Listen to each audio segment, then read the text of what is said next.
शांति। शिव बाबा से आप सभी आत्माएं प्रेम कर रही हैं या फिर कई सारी आत्माएं ऐसी हैं जो शिव बाबा से सिर्फ प्रेम का नाटक ही कर रही हैं।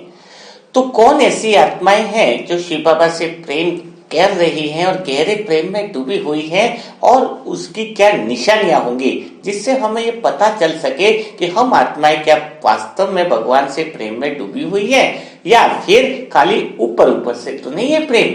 क्योंकि जब तक परमात्मा प्रेम नहीं होगा तब तक तो प्राप्तियां संभव ही नहीं है। तो चलो ऐसी कुछ निशानियां हैं परमात्मा प्रेम की जिससे समझ में आ जाएगा कि वास्तव में हम आत्माएं भगवान के प्रेम में डूबी हुई है या फिर सिर्फ ऐसे दिखावे से काम चलाओ के रूप में चल रही है। सबको स्वयं की चेकिंग स्वयं ही करनी है।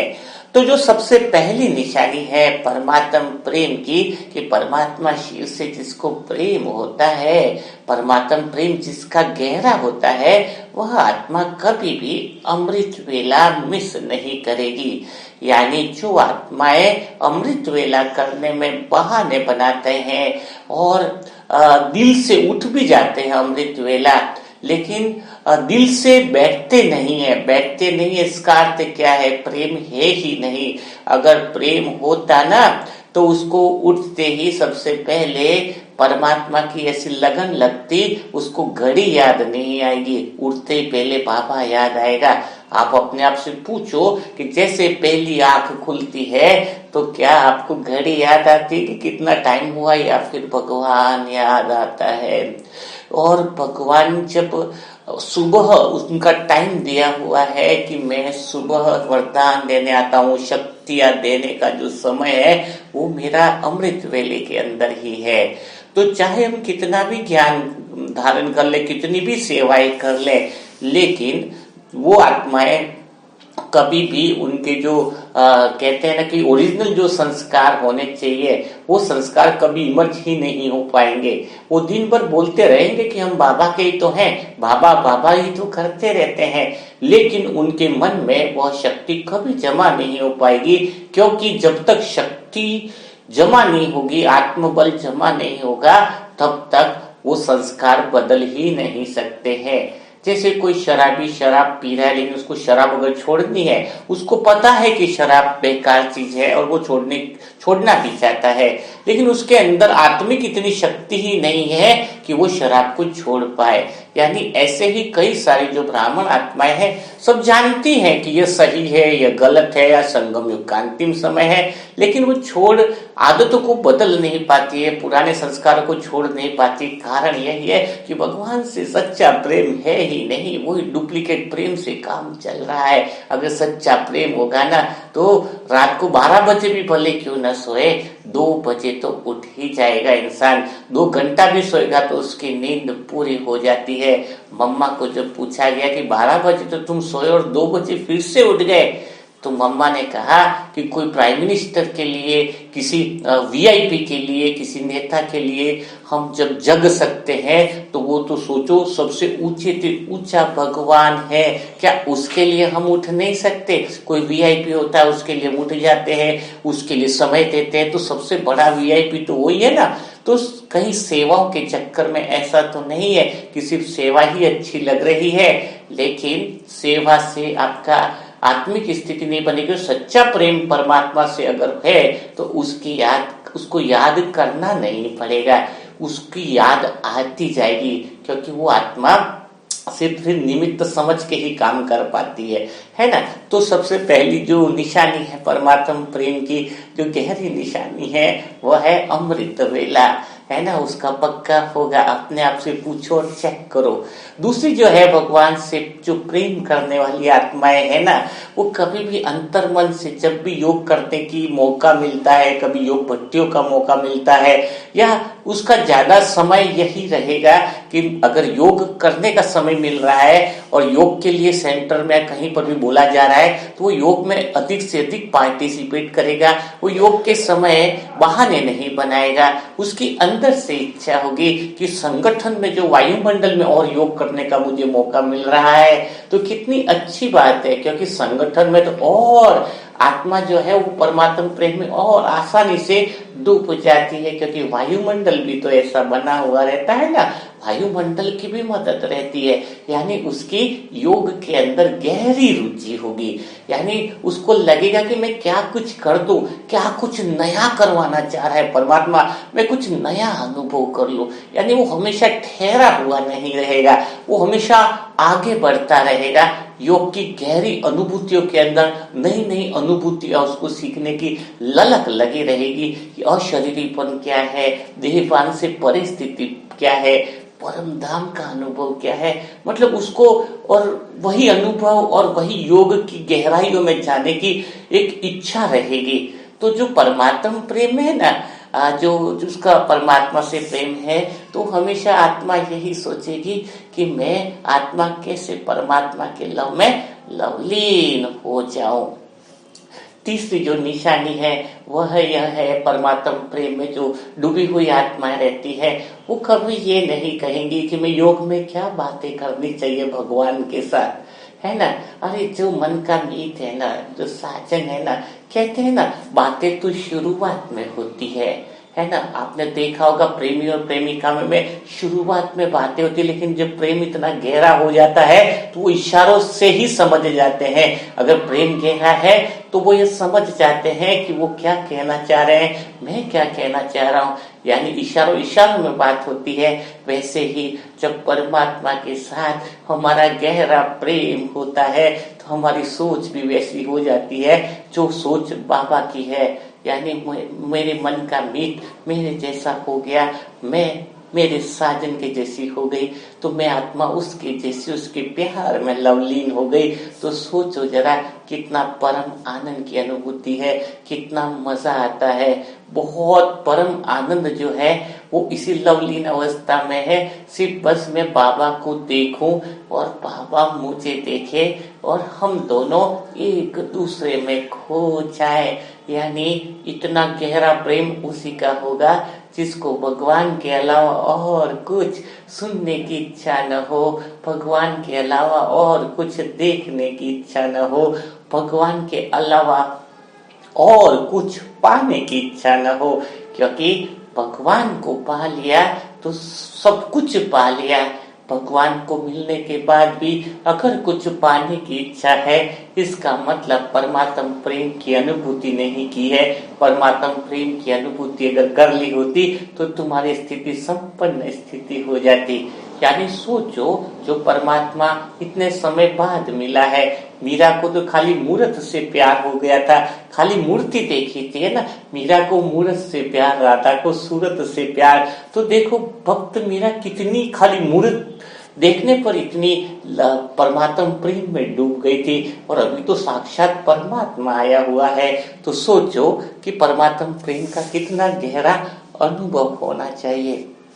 अब बात यह भी आती है कि ये परमात्मा प्रेम में जो डूबी हुई आत्मा है, उनकी भी थोड़ी सी और निशानी आप समझ लीजिए कि वो आत्माएं कभी भी किसी की बुराई नहीं करेगी।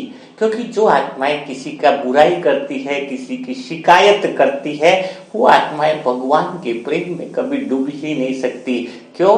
क्योंकि जो आत्माएं दिन भर या किसी की बुराई देखती है, वो कभी भी भगवान की अच्छाइयां देख ही नहीं पाएगी, भगवान की अच्छाइयां अनुभव ही नहीं कर पाएगी, क्योंकि उसके संस्कार तो वो है ना। तो आप अपने आप में चेक करो, अगर आप 30 दिन तक भी यह नियम अपना लो कि मैं आत्मा किसी की भी बुराई नहीं देखूंगी, किसी की भी बुराई नहीं देखूंगी, चाहे वो आत्मा कितने भी बुरे गुणों वाली हो, बुरे अवगुणों वाली हो, चाहे कैसे भी उसके संस्कार हो, वह उसका पार्ट है। न तो मैं मन में उसकी बुराई लूंगी, न मैं अपनी बुद्धि में उसकी बुराई लूंगी, न ही मैं मुख में बुराई लूंगी। और बुराई न तो लूंगी मैं आत्मा, न बल्कि मैं किसी से सुनूंगी भी नहीं किसी की बुराइयां। तो जब हम किसी की बुराई नहीं सुनेंगे, बुराई नहीं करेंगे, तो फिर हमें भगवान की अच्छाइयां दिखेगी, क्योंकि वो ज्ञान का नेत्र खुल जाएगा, बुद्धि हमारी दिव्य हो जाएगी। आप देखना, परमात्मा प्रेम में डूबी हुई आत्माएं से कि जो होती है वो कभी भी उनके मुंह से किसी की भी बुराई या शिकायतें नहीं निकलती हैं। तो अगर आप आत्माएं भी भगवान के प्रेम में डूबना चाहती हो तो अच्छाई का दर्पण धारण कर लो, क्योंकि सत्य चित्त आनंद स्वरूप है। भगवान तो तुम्हारा सत्यता का श्रृंगार देखना चाहता है। हृदय ऐसा शुद्ध बना लो, ऐसा पावन बना लो, ऐसा निर्मल बना लो कि तुम्हारे अंदर किसी की भी बुराई होनी ही नहीं चाहिए। अगली जो निशानी है, परमात्मा प्रेम में जो डूबी हुई आत्माएं होंगी उनके अंदर कभी डर नहीं होगा। इज्जत चली जाए, इज्जत की चिंता नहीं होगी, है ना, समाज की चिंता नहीं, लौकिक रिश्तेदारों की कोई चिंता नहीं होगी। वो आत्मा बिल्कुल हर चीज से निर्भय और निडर रहेगी। इसीलिए तो कहा गया है ना कि प्रेम में बड़ी ताकत होती है। कोई लड़का भी अगर कोई लड़की से प्रेम कर रहा है और वो लड़का बिल्कुल घर में गुमसुम बैठता था, कभी किसी से बात नहीं करता था, कोई कितना भी बोल ले तो कभी जवाब नहीं देता था, लेकिन अचानक उसको किसी लड़की से प्यार हो गया, घर वालों ने उससे बात करने के लिए मना कर दिया तो सारे घर वालों से झगड़ा करने लग गया, सारे गांव वालों से झगड़ा करने लग गया। बताओ वो हिम्मत कहाँ से आ गई उसके अंदर? वो हिम्मत थी उसकी प्रेम के कारण, उसकी भावनाएं जो है उस प्रेमिका से जुड़ी हुई थी। तो कहते हैं ना, अगर आपकी सच्चे दिल की जो भावना की शक्ति है, अपनी भावनाएं अगर भगवान में लग जाए तो समझ लेना आपके अंदर वो पावर आ जाएगी, आपके अंदर वो आत्मबल आ जाएगा कि जीवन में आपको किसी भी बात का डर नहीं रहेगा। आपके अंदर निर्भयता आ जाएगी, आपके अंदर निडरता आ जाएगी, और फिर देखना कि आपका चेहरा और चलन ही साक्षात दिखा देगा कि आप परमात्मा के प्रेम में डूबी हुई आत्मा हो। नेक्स्ट निशानी है कि जैसे प्रेम को तो हम देख नहीं सकते, चेहरे को तो आईने में देख सकते हैं, तो प्रेम का आईना कौन सा है? प्रेम का आईना है आंखें। आंखें कितना भी प्रेम छुपाओ, ये आंखें तो बता ही देती है कि आप किसी के प्रेम में हो। अगर आपके चलते फिरते उस परमात्मा प्रेम में लवलीन हो ना, तो आसपास सब जगह इसकी महक जरूर फैल जाएगी, और आपका अंदर का जो प्रेम होगा भगवान से, वह ऑटोमेटिक स्वतः ही दूसरों को पता लगने लग जाएगा कि ये तो परमात्मा की दीवानी आत्मा है। अगर आपको देखकर लोगों को भगवान की याद आ रही है तो समझ लेना कि आप परमात्मा प्रेम में डूबी हुई आत्मा हो। और आपको देखकर अगर लोगों को बिजनेस की याद आती है, दोस्तों की याद आती है, रिश्तेदारों की बात याद आती है, सेंटर की बात याद आती है, बहनें याद आती है आपको देखकर, तो समझ लेना कि अभी भी आप देह भान में फंसे हुए हो। आपका रिश्ता परमात्मा के साथ न होकर सोने की जंजीरों में बंधा हुआ है। और आपको देखकर अगर परमात्मा की याद आ जाए तो समझ लेना कि आप भगवान के प्रेम में डूबी हुई आत्मा हो। एक लक्ष्यात्मक एकाग्रता होगी जो भगवान के प्रेम में होगी, उसको एक परमात्मा के अलावा और कोई बातें अच्छी ही नहीं लगेगी।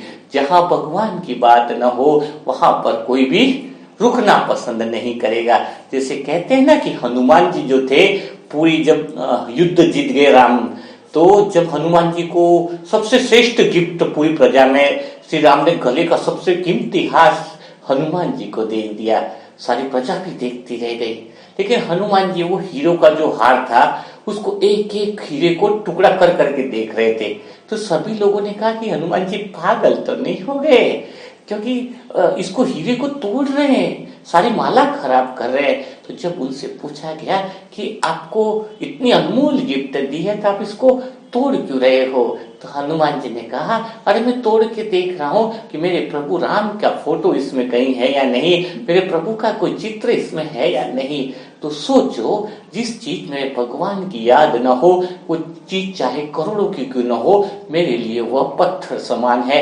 ऐसी सोच यानी इच्छा मात्रम अविद्या होगी। जो परमात्मा प्रेम के अंदर डूबी हुई आत्मा होगी उसको सिर्फ उन्हीं चीजों से प्यार होगा जिस चीज में भगवान की याद समाई हुई हो। जो चीज, जो साधन भगवान से दूर करेगा वो उन साधनों से सेकंड में मुक्ति पा लेगा कि मुझे वो संबंध नहीं चाहिए, मुझे वो साधन नहीं चाहिए जो मेरे परमात्मा राम से मुझे दूर करे।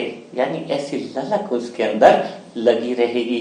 तो ये जो भी निशानी आपको बताई गई है, अगर ये निशानी आपके अंदर मैच खाती है तो आप स्वयं निर्णय करने का, स्वयं आत्मचिंतन करने का कि क्या मैं परमात्मा के प्रेम में डूबी हुई आत्मा हूँ, क्या मेरा भगवान से सच्चा प्रेम है या नहीं, या फिर कहीं ना कहीं मेरा समय कई फालतू बातों में तो नहीं जा रहा है। इसकी चेकिंग आपको स्वयं को करनी है और कुछ अगर गलतियां मिस्टेक लगती है तो चेंज करना है। तो कल फिर मुलाकात करेंगे नए सेशन के साथ, नए वीडियो के साथ। तब तक के लिए सभी भाई बहनों को ओम शांति।